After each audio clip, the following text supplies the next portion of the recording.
ពេលវេលាបានមកដល់ហើយគេថាបើយើងចង់ទៅលឿន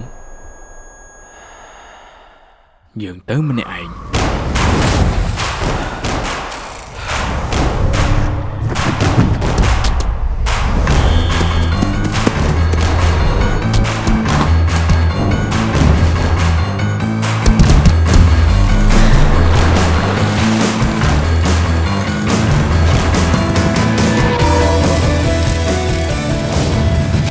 តែ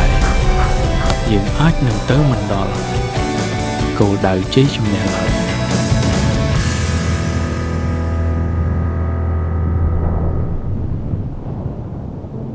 គុណតម្លៃនៃភាពជាកីឡាកររបស់យើង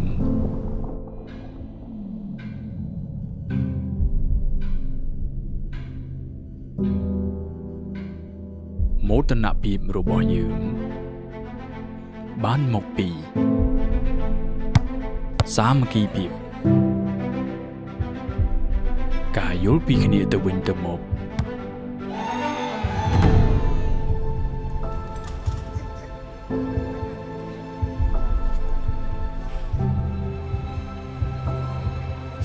ការទទួលស្គាល់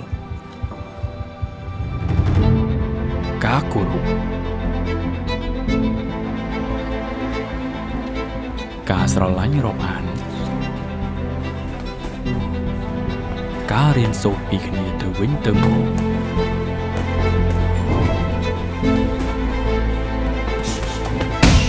និងការចែករំលែកដូចនេះហើយក្នុងនាមជាកីឡាករ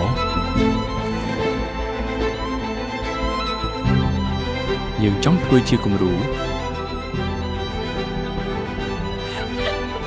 យើងចង់លើកទឹកចិត្ត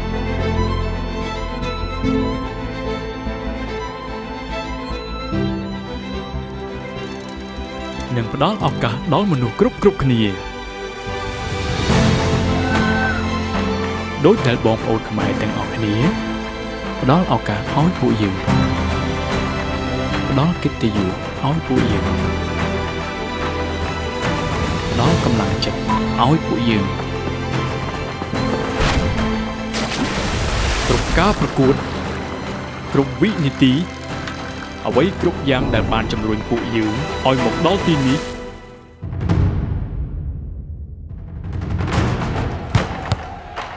គឺបានមកពីការគោរពស្រឡាញ់របស់អ្នកទាំងអស់គ្នា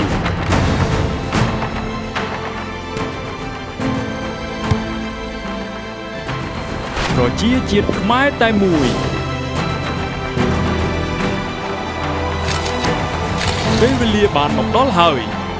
យើងចង់ទៅឲ្យបានឆ្ងាយហើយយើងនឹងទៅជាមួយគ្នារាល់ជ័យជំនះគឺជាជ័យជំនះរបស់ជនរួមជាតិយើង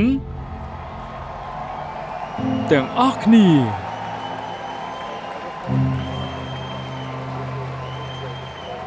ABA មានមោទនភាពជាអ្នកឧបត្ថម្ភធំក្នុងព្រឹត្តិការណ៍ SEA Games និង ASEAN Para Games នៅកម្ពុជាឆ្នាំ2023នេះលោកអ្នកអាចចូលរួមគាំទ្រក្រុមជម្រើសជាតិខ្មែរក្នុងការប្រកួតដោយផ្ទាល់ក៏ដូចជាចែករំលែកវីដេអូនេះជាមួយនឹង hashtag រួមគ្នាគាំទ្រក្រុមជម្រើសជាតិកម្ពុជាដើម្បីមានឱកាសឈ្នះ merchandise ផ្លូវការពី ABA និង SEA Games